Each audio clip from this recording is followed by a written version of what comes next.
This video is going to be on how I make my glossy waterproof stickers at home. I draw the stickers using an iPad Pro with Procreate and an Apple Pencil. I also use Cricut Design Space on my laptop, and I print them on an Epson EcoTank 7750 XL. I cut them out using my Cricut Explorer Air 2. In this video, I am printing them on the Online Labels weatherproof matte paper. However, I also use the Cricut printable vinyl quite a bit. I also use this laminate adhesive liner to make them a lot more durable. I have an entire video on the most durable products that I will post eventually. So when I draw my stickers in Procreate, I always make sure they have a white border around them and a transparent background. This just allows the Cricut to know where to cut exactly. I like to have full control over it. I always remove the text and make sure that that base is completely solid so there are no holes in my sticker. I then upload them to my computer and bring them into Cricut Design Space. I always choose complex, check to make sure that there are no random little dots in there, and check to make sure that it is a solid image on the cut side, but I save it as a print and cut image. I bring it into the file and resize it to my desired size. With Cricut Print Then Cut, it limits you to printing 6.75 inches by 9.25, so I add a square so I can see that size, and then I just go ahead and fit as many as I possibly can onto that, just to see how many I can actually fit. When I have all the stickers that I want to print ready, I make sure that they are the right size, and then I attach them all together. If you see that little hazard arrow on the right side, you want to make sure that it fits within the 6.75 dimension, so you can go ahead and change that. I hit attach just to make sure they all stay in the right place, and then I hit make it. I check to make sure everything looks good, hit continue, send to printer. I always turn bleed off since I do those borders myself, and use system dialog.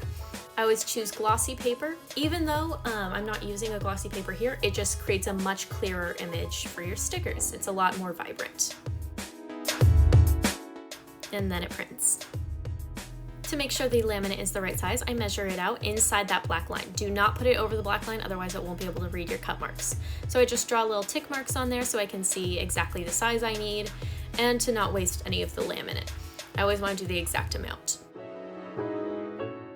I then go ahead and cut it out with my little paper cutter, but you could absolutely use scissors. I just find this a little bit easier, and I got one pretty cheap. I just like to make sure it's straight lines and pretty exact. I find the easiest way to apply the laminate is to peel a little bit off at the top and then cut that strip of paper off. It allows you to line it up at the top and then just roll down the rest of it. It's a little hard to explain, but you'll see what I'm doing here. So I just cut off that little bit at the top first, apply it to my paper, and then I peel it back as I go. You just want to make sure there are no air bubbles. If you misplace it though, normally you can't just fix it like that. Normally you have to restart. But see, I am able to just peel it back, and it kind of smooths itself out with no air bubbles, which is a technique it took me too long to learn. After it's all smoothed out, I go ahead and put it on my Cricut map, just trying to line it up as close to the sides as I can, just in that corner, making sure that it's in the right orientation that you originally designed it in. So I actually use a custom setting on my Cricut to cut out my stickers. I go to photo paper and I adjust it to 330 pressure, which sounds like a lot, but with the laminate, it's definitely necessary. I've had a lot of times where it doesn't like to cut through all the way, but see, this is just how I go through and change that. I never want them to cut halfway through, because then sometimes when you recut it, it just has issues. So you can see right there, it's set at 330. And even after it's at 330, I still hit the more setting because I like them to be fully cut all the way through. I then go ahead and pull out my Cricut machine and I open it up. Maybe, if I get around to it. I open it up and then I go ahead and load in my Cricut mat, making sure that the orientation is correct once again.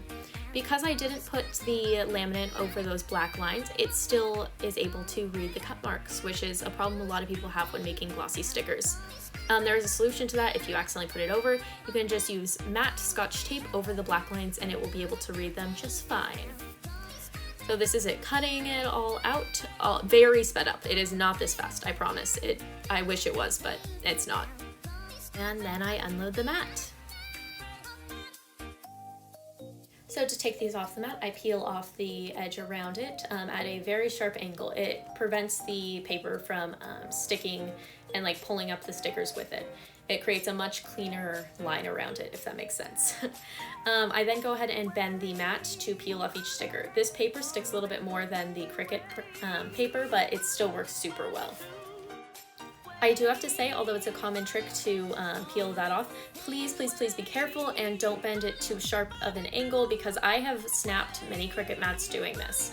It still is the easiest way I know of to take them off, but it's just a warning there for you. And then you're all done. You have a super cute, super durable sticker.